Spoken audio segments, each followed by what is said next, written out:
जय श्री कृष्णा। राधे राधे।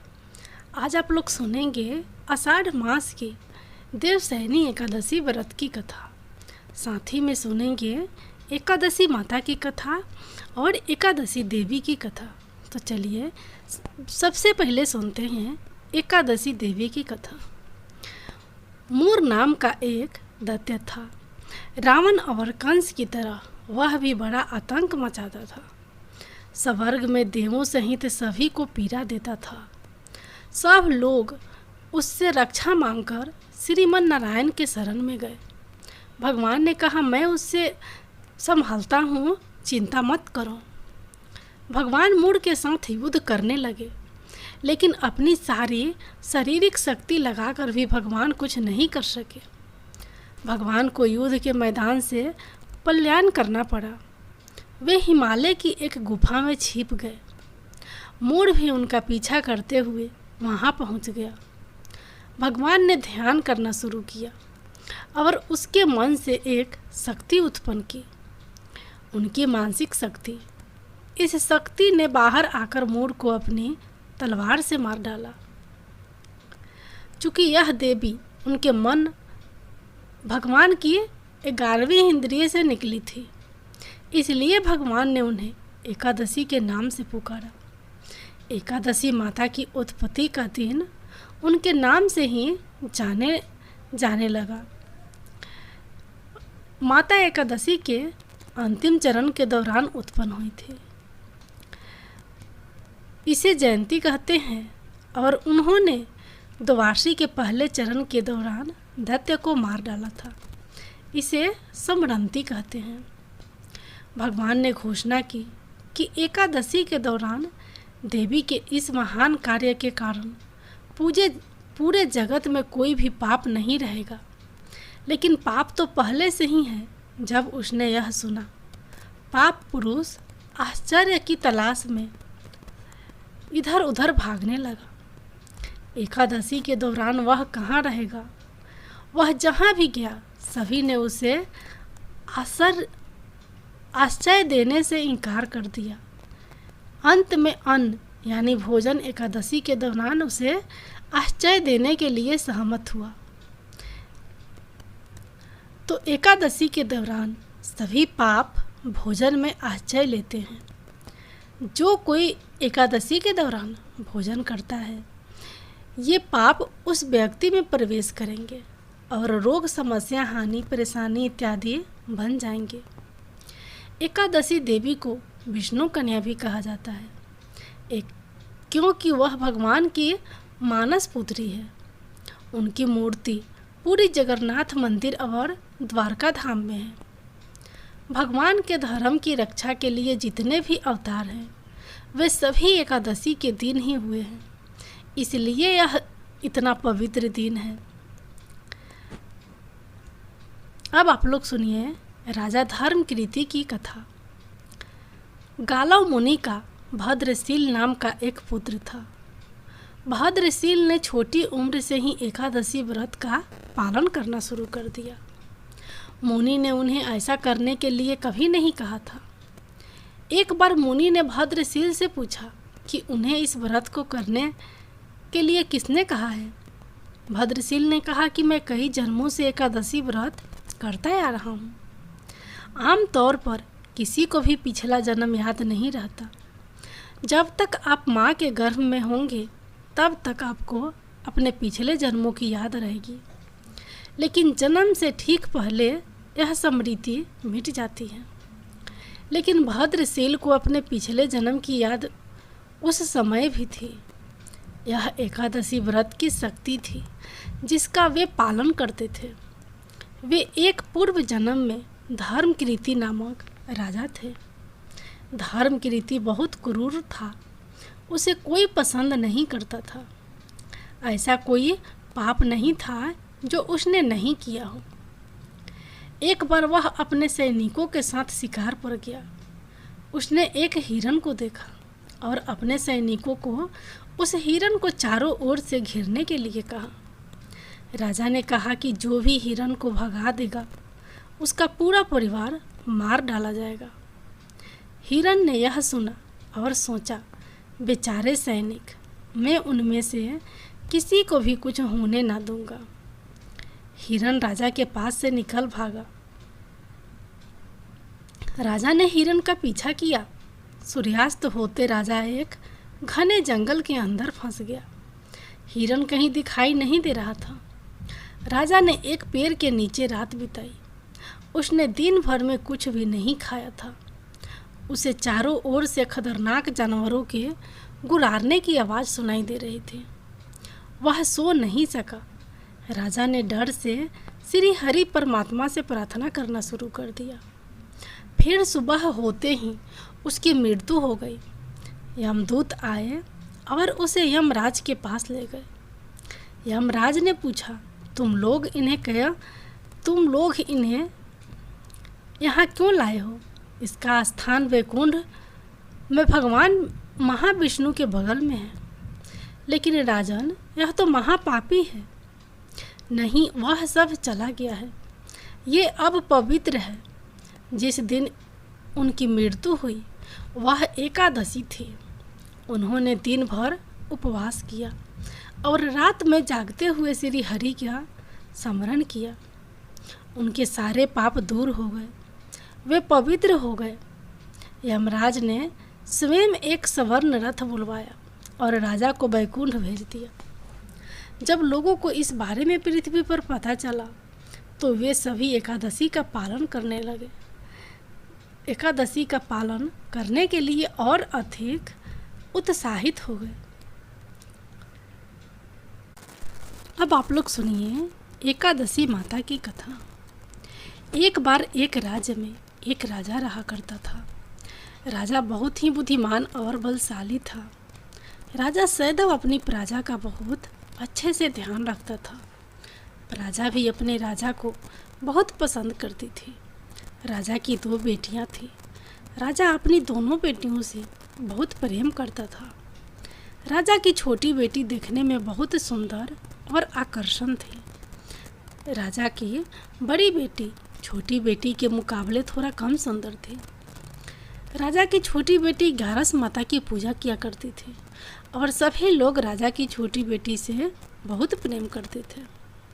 राजा बहुत प्रशंसा किया करते थे। राजा भी अपनी छोटी बेटी को बड़ी बेटी से अधिक प्रेम करता था, जिस कारण राजा की बड़ी बेटी को अपनी छोटी बहन से बहुत नफरत होने लगी थी। राजा की दोनों बेटियां जब बड़ी हो गई तब एक पड़ोस राज्य में रहने वाला राजकुमार राजा की बड़ी बेटी के लिए रिश्ता लेकर आया। लेकिन जैसे ही उस राजकुमार की नज़र राजा की छोटी बेटी पर पड़ी तो वह राजकुमार राजा की छोटी बेटी पर आकर्षण हो गया और उससे पहली नज़र में प्रेम कर बैठा। उस राजकुमार ने राजा की बड़ी बेटी के साथ विवाह करने से मना कर दिया और उसने राजा से कहा कि मैं आपकी छोटी बेटी से विवाह करना चाहता हूँ। जिसके बाद राजा की बड़ी बेटी यह देखकर अपनी छोटी बहन से बहुत क्रोधित हो गई और राजा की बड़ी बेटी ने अपनी छोटी बहन को अपना सबसे बड़ा दुश्मन मान लिया। राजा की बड़ी बेटी ने अपनी छोटी बहन से बदला लेने का निर्णय लिया, जिसके लिए उसने अपनी छोटी बहन को जान से मारने का प्लान बनाया। राजा की बड़ी बेटी ने अपनी छोटी बहन को मारने के लिए सबसे पहले एक लड्डू में जहर मिलाकर अपनी छोटी बहन को दे दिया और उसको लड्डू खाने के लिए कहा। लेकिन लड्डू खाने के बाद भी छोटी बहन को कुछ नहीं हुआ। बड़ी बहन यह देखकर बहुत आश्चर्यचकित हो गई, लेकिन बड़ी बहन ने हार नहीं मानी और उसने जब रात में छोटी बहन अपने कमरे में सो रही थी तब एक मटके में सांप रखकर उसे कमरे में छोड़ दिया। लेकिन सांप भी बहन का कुछ नहीं कर पाया। जिसके बाद बड़ी बहन ने अपनी छोटी बहन से कहा कि चलो हम लोग कुएं से पानी भर कर लाते हैं। जिसके लिए वह अपनी छोटी बहन को पानी भरने के बहाने कुएं के पास ले गई और उसने अपनी छोटी बहन को कुएं में धक्का दे दिया। लेकिन छोटी बहन को तब भी कुछ नहीं हुआ, क्योंकि हर बार 11 माता उसकी रक्षा कर रही थी और उधर बड़ी बहन अपने सारे प्रयासों के बाद असफल हो रही थी, जिससे वह बहुत क्रोधित होती जा रही थी। फिर उसने अपनी छोटी बहन के पास जाकर उससे खुद ही पूछा कि मेरी छोटी बहन, तुमको पता है भगवान ने सबकी मृत्यु एक निश्चित समय पर लिखी हुई है, और कैसे तुम्हारी मृत्यु होगी, क्या यह तुम जानती हो? तब छोटी बहन ने अपने बड़ी बहन को बताया कि हाँ, मैं तो जानती हूँ, मेरी मृत्यु कैसे होगी। छोटी बहन से यह सुनकर बड़ी बहन मन ही मन बहुत प्रसन्न होने लगी और उसने अपनी छोटी बहन से कहा कि तो मुझे अपनी मृत्यु का राज बताओ। छोटी बहन ने अपनी बड़ी बहन से कहा कि मेरी मृत्यु तो एक तोते में है, जो तोते के गले में एक हार है, उससे मेरी मृत्यु होगी। जब तक कोई भी व्यक्ति तोते को मारकर वह हार अपने गले में पहनेगा तो मैं मूर्छित हो जाऊंगी, और जैसे ही उस हार को अपने गले से उतारेगा तो मैं वापस से जीवित हो जाऊंगी। अपनी छोटी बहन की मृत्यु का राज जानकर बड़ी बहन बहुत खुश हो गई और उसने अपनी छोटी बहन को मारने के लिए उसके पालतू तोते को ढूंढना शुरू कर दिया। और छोटी बहन को इस बात का अभ्यास हो गया था कि कोई उसकी जान लेना चाहता है, जिसके लिए वह अपने पिताजी के पास गई और उसने अपने पिताजी से कहा कि पिताजी, मेरे मृत्यु के बाद आप मुझे जलाइएगा मत, बल्कि आप मुझे अपनी पुरानी वाली हवेली में एक पलंग में लिटा कर छोड़ दीजिएगा। अपनी छोटी लड़की की यह बात सुनकर राजा बहुत आश्चर्यचकित हो गए। राजा ने अपनी छोटी बेटी से पूछा, बेटी, तुम यह क्या कह रही हो? तब राजा की छोटी बेटी ने बताया, पिताजी, समय किसी के लिए नहीं रुका है, कब क्या हो जाए किसी को कुछ नहीं पता है। और फिर राजा ने अपनी छोटी बेटी से कहा कि तुम ऐसी बातें क्यों कर रही हो, क्योंकि 2-3 दिन में तुम्हारा विवाह है। लेकिन छोटी बेटी ने अपने पिताजी को ऐसा करने पर मजबूर कर दिया और उनसे वचन ले लिया। राजा ने भी अपनी छोटी बेटी की बात स्वीकार कर ली और 2-3 दिनों के बाद जब शादी का समय आया तब राजकुमार बारात लेकर आया। राजकुमार और राजा की छोटी बेटी का विवाह शुरू हो गया। जैसे ही राजा की छोटी बेटी राजकुमार के साथ 7 फेरे लेना शुरू करती है तो उसकी बड़ी बहन अपनी छोटी बहन के कमरे में जाकर उसके तोते को पकड़ लेती है और उसको जान से मार देती है। तोते की गले में जो हार था उसको अपने गले में धारण कर लेती है। जैसे ही बड़ी बहन उस हार को अपने गले में धारण करती है तो उधर छोटी बहन 3.5 ही फेरे ले पाती है और वहीं पर बेहोश होकर गिर जाती है। जिसके बाद राजा ने बड़े बड़े दर्द हाकिमों को बुलाया और अपनी छोटी बेटी का इलाज करने के लिए कहा। राजा की बात सुनकर वैद्य ने छोटी बेटी को जब चेक किया तो राजा को बताया कि आपकी छोटी बेटी ना तो जीवित है और ना ही मरी हुई है। यह मैं ऐसा पहली बार देख रहा हूँ। राजा ने वैद्य और हकीम की यह बात बाहर बताने को मना कर दिया और उनको कहा कि अगर तुमने यह बात कहीं बाहर बताई तो हम तुम्हें फांसी दे देंगे। राजा ने अपनी छोटी बेटी को पुराने महल में ले जाकर एक पलंग में लेटा दिया और वहाँ पर कुछ सैनिक को तैनात कर दिया। वापस अपने महल पर आ गया। राजा की बड़ी बेटी अपने पिताजी के पास आई और कहने लगी कि पिताजी, अगर यह शादी संपन्न नहीं हुई तो आपकी इज्जत का क्या होगा? आप कहे तो मैं आपकी इज्जत बचाने के लिए राजकुमार से शादी के लिए तैयार हूँ। जिसके बाद राजा ने अपनी बड़ी बेटी को बात मान ली। बड़ी बेटी की बात मान ली और राजा ने बड़ी बेटी को छोटी बेटी के कपड़े पहनाकर मंडप पर भेज दिया। लेकिन राजकुमार यह जान गया था कि यह राजा की छोटी बेटी नहीं है, बल्कि यह राजा की बड़ी बेटी है। लेकिन जब राजकुमार ने शादी करने से मना किया तो सभी लोगों ने राजकुमार को विवश करके राजा की बड़ी बेटी से बचे हुए फेरों को संपन्न करा दिया और विवाह करवा दिया। जिसके बाद राजकुमार राजा की बड़ी बेटी को अपने महल ले गया। राजकुमार राजा की बड़ी बेटी से ना तो बात करता था और ना उसको पसंद करता था और ना ही उसके आसपास भटकता था। और राजकुमार ने यह फैसला लिया था कि अपनी प्रेमिका को ढूंढ कर रहेगा और यह जानकर रहेगा कि उसके साथ हुआ क्या है। एक दिन राजकुमार अपने घोड़े पर सवार होकर राजा के पुराने महल के पास पहुंच गया, जहां पर उसने कुछ सैनिकों को देखा। पहले महल के पास पहुंचकर राजकुमार ने जब महल को ध्यान से देखा तो वह समझ गया कि यह तो हमारे ससुर जी का महल है। तब राजकुमार ने सैनिकों से पूछा, तुम लोग यहाँ क्या कर रहे हो और इस महल के अंदर उस पलंग में कौन लेटा है? जिसके बाद सैनिकों ने बताया कि यहाँ पर राजा की छोटी बेटी लेटी है। यह सुनकर राजकुमार बहुत प्रसन्न हो गया और वह तुरंत अपनी प्रेमिका के पास पहुँच गया और उसकी सेवा करने लगा।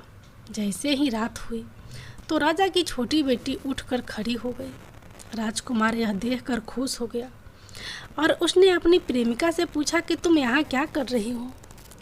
तो तुम मेरे पास मेरे घर चलो। राजा की छोटी बेटी ने राजकुमार को सारी बातें बता दी कि मेरी जान एक तोते में बसती थी और मैंने यह बात सिर्फ अपनी बड़ी बहन को बताया है। मुझे पता है कि उसने ही मुझे मारने का प्रयास किया है। उसके पास एक हार है जिसको वह सुबह पहन लेती है और रात को उतार देती है। जब तक वह हार को पहने ले रहती है तब तक मैं मूर्छित रहती हूँ और जैसे ही वह हार को उतार देती है तो मैं जीवित हो जाती हूँ। और जब तक मेरी बहन के पास वह हार है तब तक मैं ऐसे ही जीवित और मूर्छित होती रहूँगी। अगर मेरी बड़ी बहन के पास जो हार है वह मेरे हाथों में लग जाए तो मैं हमेशा के लिए जीवित हो जाऊंगी। राजकुमार यह बात सुनकर राजा की छोटी बेटी के पास रहने का निर्णय लिया और उसने अपने बचे हुए सारे फेरे उस पलंग में लेटी राजकुमारी की छोटी बेटी के साथ ले लिया और अपना विवाह पूर्ण कर लिया और वहीं पर ही रहने लगा। देखते ही देखते कुछ समय में राजा की छोटी बेटी और राजकुमार की पत्नी पेट से हो गई। एक दिन राजकुमार को अपने किसी काम से बाहर जाना पड़ा। तब छोटी बहन के पेट में बहुत तेज से दर्द होने लगा। जिसके बाद उसने 11 माता का आह्वान किया। जिसके बाद वहाँ पर 11 माता प्रकट हुई और उन्होंने अपनी भक्तों के दर्द को दूर किया और एक पुत्र की प्राप्ति करवाई। और वहीं पर अचानक से राजकुमार भी आ गया। राजकुमार ने 11 माता को देखा तो वह आश्चर्यचकित हो गया और उसने तुरंत माता को प्रणाम किया और 11 माता ने राजकुमार से कहा कि जब तुम्हारा पुत्र 5 वर्ष का हो जाए तो तुम अपनी पत्नी का हार आकर इसके गले में डाल देना। और देखते ही देखते राजकुमार और राजा की छोटी बेटी का पुत्र 5 वर्ष का हो जाता है। तो राजकुमार अपने बेटे से कहता है कि बेटा, मैं कुछ काम से बाहर जा रहा हूँ, तुम अपनी माता का ध्यान रखना। और वहाँ से चला जाता है। राजा को बाहर निकलता देख बड़ी बहन के सैनिक देख लेते हैं और बड़ी बहन को जाकर सारी बातें बता देते हैं। जिसके बाद बड़ी बहन अपनी छोटी बहन के पुत्र को वहाँ से उठवा लेती है और उसको मरवा देती है। छोटी बेटी के पुत्र के 2 टुकड़े करवा देती है। पहला टुकड़ा चक्की के पास छुपा देती है और दूसरा टुकड़ा अपने पलंग के नीचे रख लेती है। अब 11 माता भिखारी का रूप लेकर आती हैं। एक भिखारी का रूप रखकर बड़ी बहन के पास चली जाती हैं, जिसके बाद वहाँ पर भिक्षा मांगने लगती हैं। बड़ी बहन अपने नौकरों से कहती हैं कि जाकर भिक्षा दे दो, लेकिन जैसे ही नौकर 11 माता का भिक्षा देने के लिए आते हैं तो माता उन्हें मना कर देती हैं और कहती हैं कि मैं तुम्हारी महारानी से ही भिक्षा लूँगी। जिसके बाद बड़ी बहन स्वयं ही भिक्षा देने के लिए माता के पास आती है। तब माता एक बिल्ली का रूप लेकर उसके कमरे में चली जाती हैं और वहाँ पर छोटी बेटी के पुत्र को 2 टुकड़े को आपस में जोड़ देती हैं और उसे जीवित कर देती हैं। उसे वहाँ से ले जाती हैं। राजकुमार अपने बेटे को लेकर अपनी पत्नी के पास जाता है और उसे कहता है कि तुम इसका ध्यान रखना। अगर तुम इस बच्चे का ध्यान अच्छे से रखोगी तो मैं तुमसे बात करूँगा। एक दिन राजकुमार अपने बच्चे से कहता है कि तुम मम्मी से उनके गले का हार मांग लो। जिसके बाद राजकुमार का लड़का अपनी मम्मी के पास जाता है और कहता है कि मम्मी, मुझे तो तुम्हारा हार चाहिए था जो तुमने गले में पहन रखा है। यह सुनकर पहले तो बड़ी बहन बहुत क्रोधित होती है, पर उसको यह याद आती है कि राजकुमार ने कहा था कि अगर मैं इस बच्चे का ध्यान अच्छे से रखूंगी तो वह मुझसे बात करेंगे। जिसके कारण वह हार को उस बच्चे को दे देती है और वह तुरंत हार को ले जाकर अपने पिताजी को दे देता है। और तभी राजकुमार अपने बेटे को लेकर वहाँ से जाने लगते हैं और अपनी पत्नी से कहता है कि तुम हमारे लिए खाना बना कर रखना, मैं शाम को आकर तुम्हारे साथ खाना खाऊंगा। वह अपने बेटे को लेकर वहाँ से चला जाता है। जिसके बाद वह राजा के पास जाता है और उसको सारी बातें बता देता है। राजा अपनी बड़ी बेटी की यह कौतूहल सुनकर बहुत क्रोधित होते हैं और अपनी परवरिश पर ही दोष देने लगते हैं और राजकुमार को अपनी छोटी बेटी के साथ रहने के लिए आदेश देते हैं। एक बार प्रेम से बोलिए एकादशी माता की जय हो, भगवान विष्णु की जय हो, माता लक्ष्मी की जय हो। राज युधिष्ठिर ने कहा, हे केशव, आषाढ़ शुक्ल पक्ष की एकादशी का नाम क्या है? इस व्रत के करने की विधि क्या है और किस देवता का पूजन किया जाता है? श्री कृष्ण कहने लगे कि हे युधिष्ठिर, जिस कथा को ब्रह्मा जी ने नारद जी से कहा था वहीं मैं तुमसे कहता हूँ। एक बार देव ऋषि नारद जी ने ब्रह्मा जी से इस एकादशी के विषय में जानने की उत्सुकता प्रकट की। तब ब्रह्मा जी ने उन्हें खुद बताया। सतयुग में मधंता नामक एक चक्रवर्ती सम्राट राज करते थे। उनके राज्य में प्रजा बहुत सुखी थी, किंतु भविष्य में क्या हो जाए यह कोई नहीं जानता। अतः वे भी इस बात से अनभिज्ञ थे कि उनके राज्य में शीघ्र ही भयंकर अकाल पड़ने वाला है। उनके राज्य में पूरे 3 वर्ष तक वर्षा न होने के कारण भयंकर अकाल पड़ा।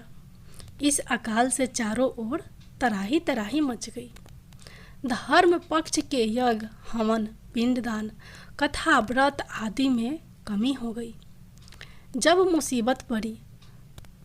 मुसीबत पड़ी हो तो धार्मिक कार्यों में प्राणी की रुचि कहाँ रह जाती है। प्रजा ने राजा के पास जाकर अपनी वेदना की दुहाई दी। राजा तो इस स्थिति को लेकर पहले से ही दुखी थे।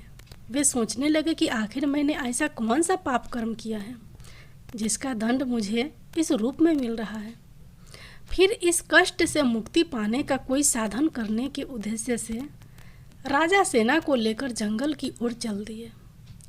वहाँ विचरण करते करते एक दिन वे ब्रह्मा जी के पुत्र अंगिरा ऋषि के आश्रम में पहुँचे और उन्हें संगाष्टन प्रणाम किया।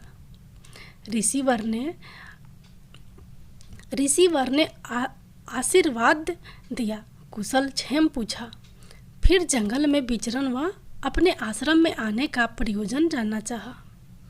तब राजा ने हाथ जोड़कर कहा, महात्मान, सभी प्रकार से धर्म का पालन करता हुआ भी मैं अपने राज्य में दुर्भिक्ष का दृश्य देख रहा हूँ। आखिर किस कारण से ऐसा हो रहा है? कृपया इसका समाधान करें। यह सुनकर महर्षि अंगिरा ने कहा, हे राजन, सब युगों से उत्तम यह सतयुग है। इसमें छोटे से पाप का भी बड़ा भयंकर दंड मिलता है। इसमें धर्म अपने चारों चरणों में व्याप्त रहता है। ब्राह्मण के अतिरिक्त किसी अन्य जाति को तप करने का अधिकार नहीं है, जबकि आपके राज्य में एक शूद्र तपस्या कर रहा है। यही कारण है कि आपके राज्य में वर्षा नहीं हो रही है। जब तक वह काल को प्राप्त नहीं होगा, तब तक यह दुर्भिक्ष शांत नहीं होगा।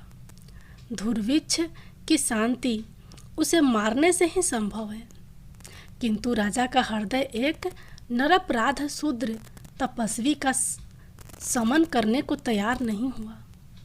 उन्होंने कहा, हे देव, मैं उस अपराध को मार दूं, यह बात मेरा मन स्वीकार नहीं कर रहा है। कृपया करके आप कोई और उपाय बताइए। महर्षि अंगिरा ने बताया, आषाढ़ माह के शुक्ल पक्ष की एकादशी का व्रत करें। इस व्रत के प्रभाव से अवश्य ही वर्षा होगी। राजा अपने राज्य की राजधानी लौट आए और चारों वर्णों सहित एकादशी का विधि पूर्वक व्रत किया। व्रत के प्रभाव से उनके राज्य में मूसलाधार वर्षा हुई और पूरा राज्य धन धान से परिपूर्ण हो गया। माता लक्ष्मी की जय, भगवान विष्णु की जय। अब आप लोग सुनिए देवसैनी एकादशी की दूसरी कथा, राजा बलि और शंखचूड़ की कथा। हरिसैनी एकादशी के संबंध में एक कथा और है।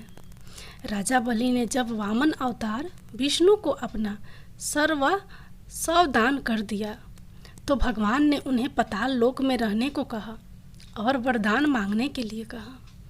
तब राजा बलि ने उनसे शिव महापुराण के अनुसार दैत्यों का राजा दंभ विष्णु भक्त था। विवाह के कई वर्षों पश्चात भी जब उसके यहाँ संतान नहीं हुई, तो उसने शुक्राचार्य को अपना गुरु बनाकर श्री कृष्ण मंत्र प्राप्त किया। इस मंत्र को पाने के पश्चात उसने पुष्कर सरोवर में घोर तप किया। उसके तप से प्रसन्न होकर भगवान विष्णु ने उसे संतान प्राप्ति का वरदान दे दिया। भगवान विष्णु के वरदान से दंभ को पुत्र हुआ। उसका नाम शंखचूड़ रखा गया। बड़ा होने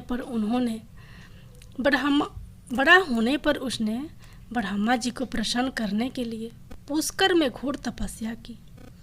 उसके तप से प्रसन्न होकर ब्रह्मा जी ने उसे वरदान मांगने को कहा। शंखचूड़ ने ब्रह्मा जी से कहा कि उसे देवता भी नहीं मार पाए और वह अजर अमर रहे। ब्रह्मा जी ने उससे कहा कि तुम अजर अमर तो नहीं हो सकते, लेकिन तुम्हारी मृत्यु विशेष परिस्थितियों में अत्यंत कठिनाई से होगी। वरदान पाकर शंखचूड़ के अत्याचार बढ़ने लगे। हार कर सभी देवता भगवान विष्णु की शरण में गए और शंखचूड़ के अत्याचारों से मुक्ति दिलाने की प्रार्थना की। तब विष्णु शंकर जी के पास गए। भगवान विष्णु की सहायता से भगवान शंकर ने शंखचूड़ का वध किया।